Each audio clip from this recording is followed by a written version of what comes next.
Welcome back to Stageman Coliseum. Right before the break, that we had a media timeout. We have to get some little work to do because we are trailing by 8, and we're right back on our way. Tomorrow, here on the SEC Network, tomorrow, the women's basketball, Florida will take on LSU, and then later, Mississippi State Bulldogs take on the Ole Miss Rebels. The state rivalry game in Starkville. LSU, nice trio. You talk about Michaela Williams. Now let's take a look at our records. Our record is 14-3, 2-2, and Auburn is now the #1 team in the country now. And their record is 16-1, 4-0. But he lost one game, but we need to know what game that he lost to. With his left, had it pinned. Tyron Lawrence is not today. Also, we have the dance teams, we have the cheerleaders, also we have the Red Coat Band. Georgia, Red Coat Band. Junior comes to a jump stop in the lane. And Johnson will strip it away. 9 seconds. I don't think so. He'll stay here with us. 6'7", but he's only 180 pounds. What a block on that play. Before the ball came back to us and got it. And he has a little conversation for him. Chad Beckham says, good block, okay, good block, baby. See, I like that for Beckham. He dishes it and he can take it, he's right? matured so much since being thrown out that Yale game. I think it's one of the better narratives that we're not talking about in college basketball. And gets to go. Finally, we've been talking about this for 2 hours now. Without Dylan Caldwell in the game, there should be no one to stop Asa Newell on the interior. He's got an additional 3 inches, maybe 4. He's 220 pounds, has a nice touch inside. We're talking about the number 12th ranked prospect by ESPN, the highest ever at Georgia behind Anthony Edwards. Tap the basket and go inside to Asa Newell.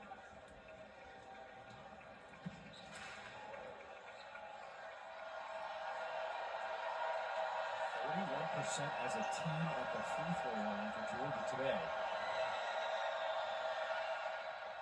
High archer falls and hurting the three-point play. The lead is down to 4. Listen to this crowd. We're trailing by 4.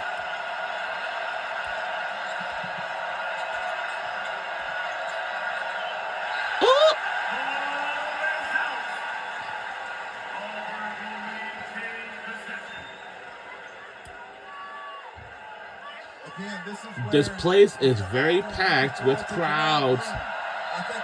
Our crowd is going loud and crazy. Defender on his hip, no problem. Pettiford's got 22 to lead the way. All right, come on, guys. We are trailing by. We're trailing by 6. We need 6.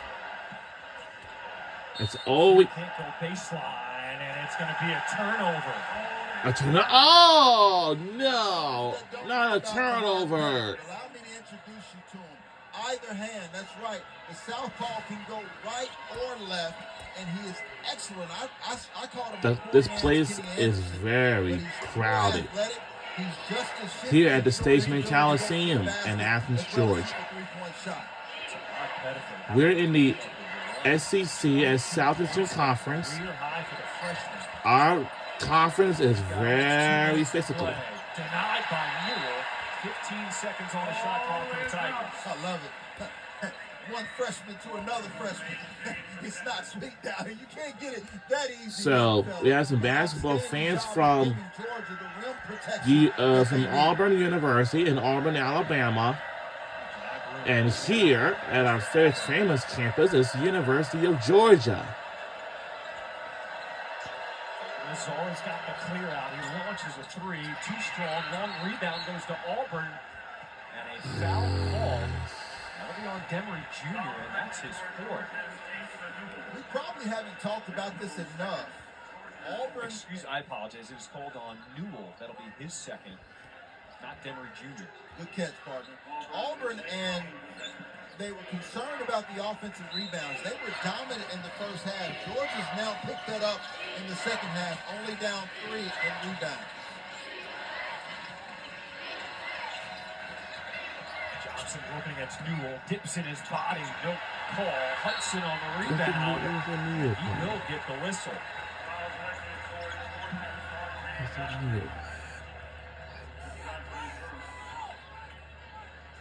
First foul on Godfrey. As Auburn, 6 of 11 from the free throw line as a team here today. Well, Hudson is 6'7", 220-pound senior out of Hinesville, Georgia. But he spent time at SMU as well as Georgia State. When you take a look at a guy like Chaney Johnson, he spent 3 seasons in D2 at Alabama Huntsville. So the guys that are getting to play now that play behind Janai Broome are hungry. They waited for this opportunity. Short on the first one. Can we beat Auburn? From a 2 to a 3-possession game with 1:46 left.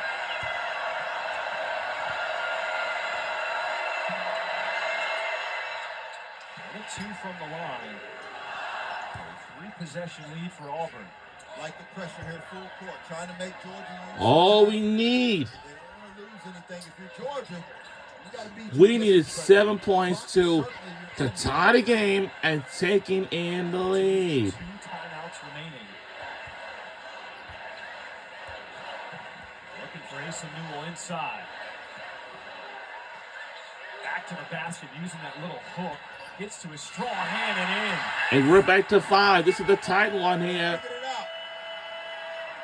Going inside now, which is where they should stay for the remainder of this game.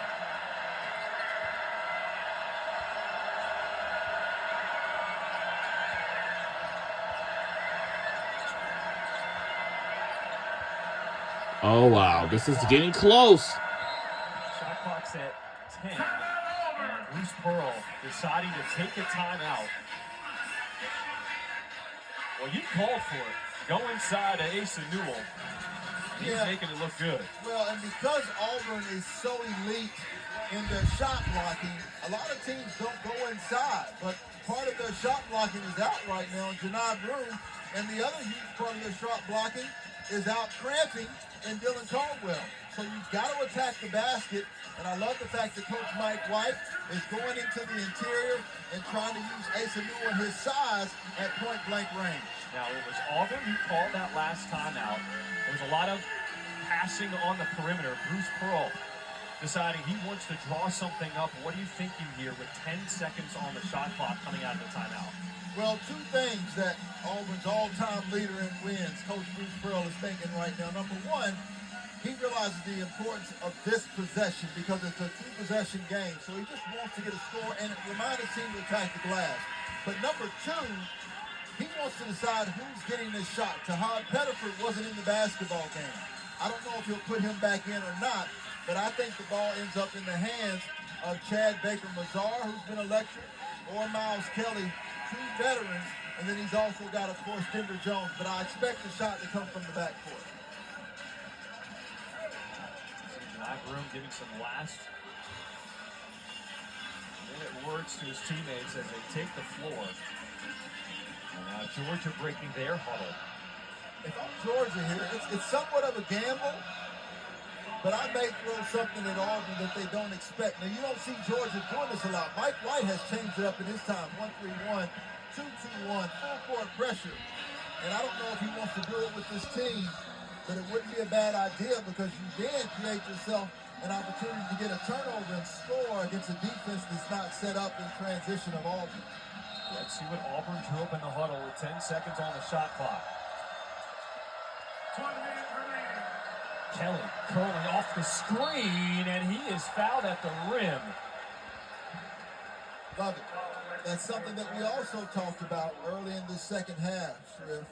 The fact that because Auburn does not have a Janai Broome, and they really don't have a proven low post scorer now with him out of the basketball game. And for Auburn, they have one timeout left. And we probably got 2 more. Miles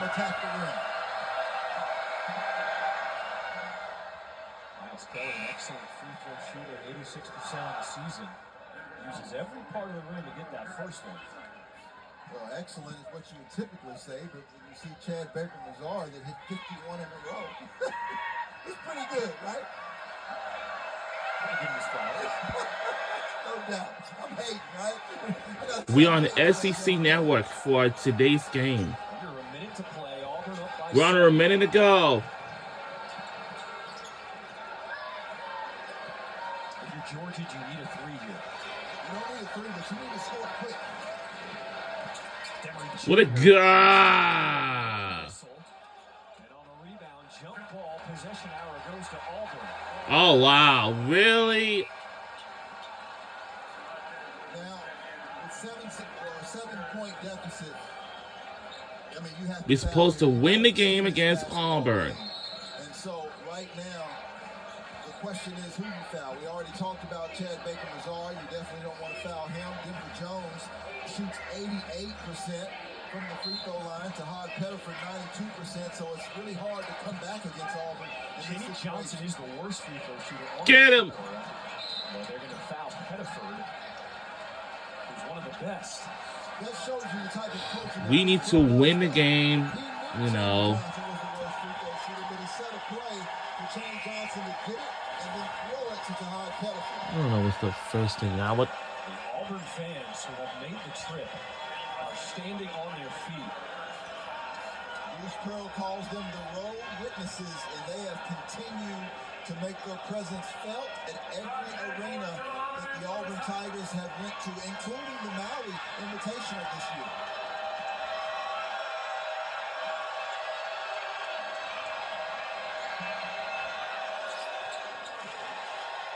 I went to the hotel, the team hotel for Auburn, and see the Tiger walk this morning. And I talked to some of the fans and said, how did you even know where their team hotel is? Auburn fans are crafty.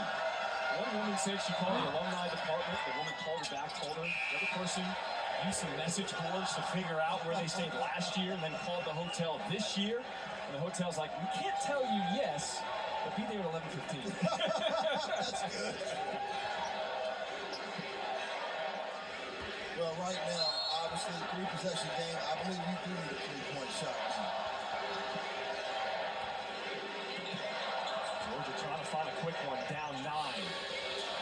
LeFew going to the rim, and he will lay it in. Georgia calling a timeout. They have 1 remaining with 32.2 seconds to play in the second half. Well, give credit because this Georgia Bulldog team has fought, and there's still plenty of time, but they're going to need some help from the Auburn Tigers now. They're going to need the Auburn Tigers, who have 10 turnovers on the evening, to help them by turning over the basketball and allowing Georgia to get some quick, easy scores. If not, then you don't have a time for a 10-second call. I think you have 1 trap when the ball comes in. If Auburn throws it out of that trap, then you have to foul immediately and put them on the free throw line. You got to give a lot of respect to Georgia and what this team has accomplished here in the month of January. This is the 5th ranked team they are playing in a row for the first time in school history. Yep. Ole Miss, Kentucky, Oklahoma, Tennessee. How about that welcome to the SEC to start things off? Well, it's a testament to the job that has been done for, the SEC this year. I mean, the team that Commissioner Greg Sankey has been sensational. The contributions from each and every university has been phenomenal as well, and that's the reason why you have so many top 25 teams. And Auburn, who's had the second most challenging schedule in all of college basketball, continues to face a tough schedule as well. All right, if you're Georgia, you're trying to gamble, get a steal. If not, go for the quick foul. Demery Jr. almost had it, but he stepped out of bounds. All right, let's see the upcoming schedule for Auburn. Next 5. And next for Auburn is going to be taking on Tennessee, so they got to watch out for Tennessee on the 25th. Then they'll take on LSU on the 29th, and Ole Miss on the February the 1st, and Oklahoma on the 4th of February. Then on the 8th, they'll take on Florida. Those 3 games going to be on ESPN. One is couple probably for January, and the other one is going to be for February. Well, and coaches always use this as a free timeout, and so I'm sure that Coach Mike White and Coach Bruce Pearl will do the same thing. Yeah, that's an easy one. He's already out of bounds. That ought to be quick and easy. So now they're going to see what the time is. And I hope they say it's out of bounds. Maybe I don't know that the clock started.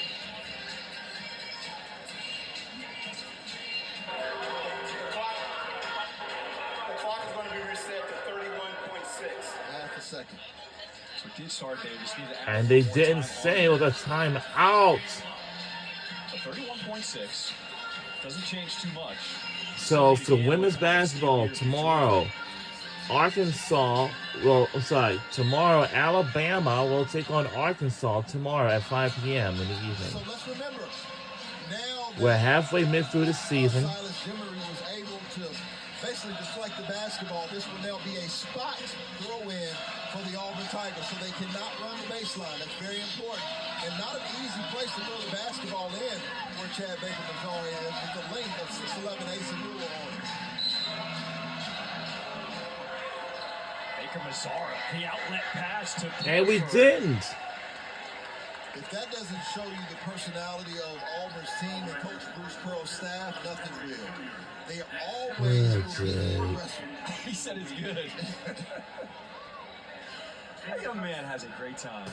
And you just love watching people compete at the highest level and enjoy themselves throughout the entire game. Yeah, well, and this is like I said, a story where many at times we try to find negative things. This is something positive that I think the media needs to pick up on. Chad Baker Mazzara's return, and Todd Pettiford with a career high here tonight. 24 points for the freshman, but he missed the free throw. 7-point lead. Georgia needs a quick one. Demery Jr., he will let it fly. He gets to go with the 3. And is it going to be a timeout? Who will be taken by? It will be our final timeout. I think the way Georgia has attacked has been really good. We talked about it before, though. They're going to need some help from Auburn. They haven't had that yet. With Georgia spending their last timeout, they got to get some kind of deflection, turnover, to where they can then allow a little bit more game pressure. But the missed free throw by the freshman sensation, the diaper dandy, Dickie B, has allowed Georgia to put a little game pressure on the Auburn Tigers. Well, Todd Pettiford has done a lot of things right today. A career-high 24 points for the freshman, 5 of 7 from downtown. Yeah, and what I've really been impressed with from the freshman is this type of environment. He's been poised. This hasn't been an easy environment for a freshman. Give credit to Segment Coliseum. They've been loud, and they've been loud from start to finish, which is huge, I think, in SEC play for all arenas to participate in. At the same time, if you're Georgia right now, this game is still within reach. You see the bench points, 32-15. You've got to create some type of turnover here if you want to put the pressure on the Tigers. And we just saw the huge outlet pass by Auburn. So you have to be careful that they can go deep on you if you put too much pressure on this inbound. Yeah, that outlet pass is like body blows for a boxer. So now that they've had the long pass, it's going to open it up for an easy entry pass for Auburn to get it in now. We'll see what they come up with.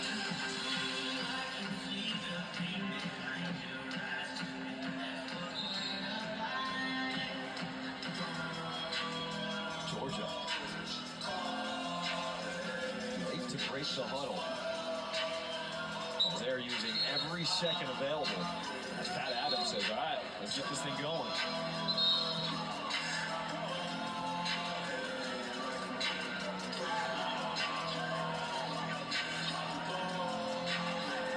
Once again, the tallest player on the floor for Georgia, Asa Newell at 6'11", will guard the ball.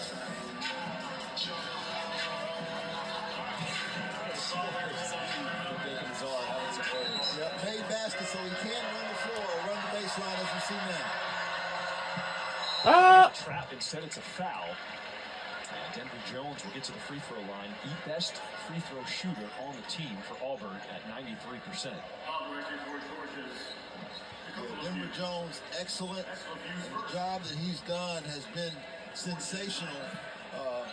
The FIU transfer hasn't taken a free throw here tonight. And so give credit. Georgia fouled a guy who has not been to the line. A little extra pressure to get comfortable.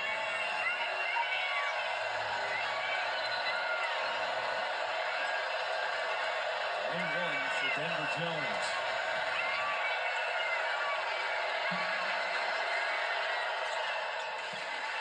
Important, because if you believe that you can advance to San Antonio, how many times in March Madness did we see a team go 24 of 26 or make almost all of their free throws? Charity stripe, very important in closing out games. 1 of 2 from the line. Emory Jr. brings it up. He's trying to get to the rim as they give him the lay-in. 8.3 seconds left. It's down to 3. Uh-oh. Oh! Got him! Georgia looking for the steal. And they get it. let's see! Oh, no! As the officials are trying to determine if there's any time left. Oh, my God. Called the foul. They'll take a look to see if the foul was called before the clock. What? The clock expired. Georgia had the steal. And, oh, no. Oh, no. And we stole it away. Oh.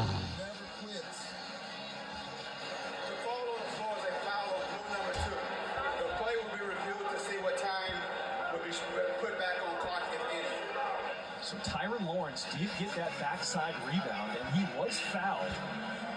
And you just heard the officials are now going to try to figure out if there's any time left on the clock. Sure.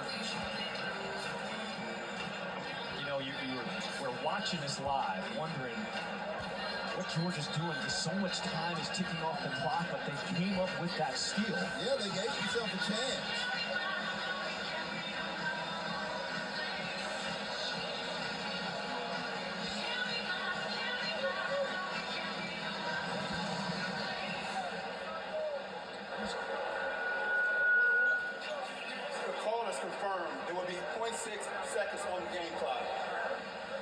Once again, the foul is on Auburn. As Lawrence got the rebound, 0.6 seconds on the clock. Wow.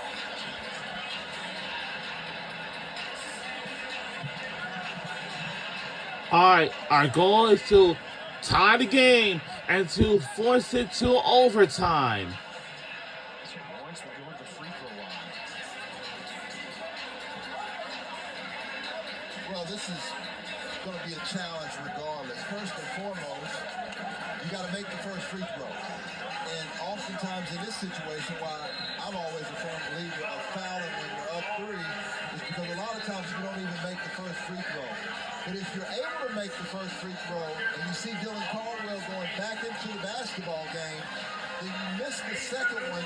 And if I'm Coach Mike White, I would try to miss it to the side opposite of Dylan Caldwell, because that's where they have the biggest advantage. But first things first, Tyron Lawrence to the line, the front end of a 1-and-1. Georgia 8 for 18 from the front. Oh boy! Come on, we got to get 3 points to tie the game. And he makes it. Now. All right. It's interesting. You know you need to miss it. Which is not easy If for we- a 50% free throw shooter. Lawrence, here's the miss. And oh, Tipped out of bounds. And that's. I want to wait to confirm. let's see. Let's see. So the call is Georgia basketball. And the question is there still time on the clock? There might be still more time, and then I would assume Looks like there should be some time. there because that was should all be. Jimmy Johnson. It really should be, because our goal is to win the. It's Weiss basketball. The players under review to make sure that the out of bounds is correct and the time on the clock.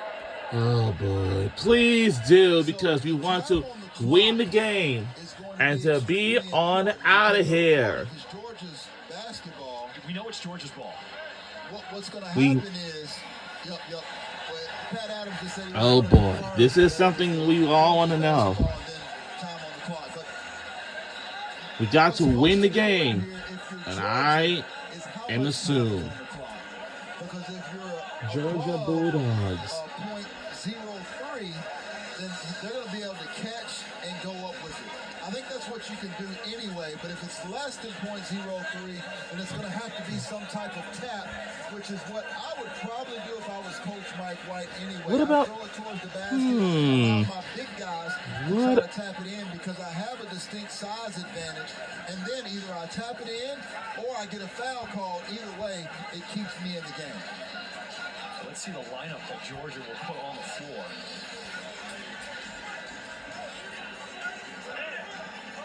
Santos Surreal at 6'11" will come into the game. And the big lineup for Georgia is out there. Newell at 6'11", Godfrey at 6'8".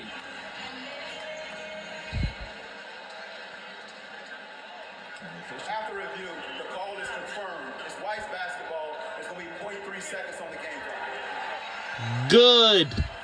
Here we go. Here we go. 3 seconds. Let's see if we can make something interesting around here. .3, it has to be a tip for Georgia to count. You cannot catch and shoot. Who's gonna win the game? Will it? Demery Jr. to inbound at the rim. Newell. And oh no! Auburn will survive. Oh! 70-68. Ah, darn! We lost by 2. Last time Auburn was #1 in this arena. Comes down to the final play. What a tremendous job of Auburn showing resiliency. And how about the battle of this up-and-coming Georgia team? Georgia falls to We 0-20 lost. all-time versus the AP #1 and Auburn winning now 10 in a row. They improved to 17-1 on the season, 5-0 in the SEC. For my partner Damian Fishback, I'm John Schriffen. We're saying so long from Athens, Georgia. What a game. Auburn getting it done once again without their star, Janai Broome. Wow. My goodness, what a way to start off a day of hoops here in the SEC. 7 minutes until tip-off over there in Memorial. Zakai Ziegler and the Vols looking to continue their hot start. And Mark Bynes and that squad looking for the big rivalry win. Are you kidding me? Are you kidding me? That was unbelievable. I mean, just that last play. Yeah. Wow. Just overall in Georgia.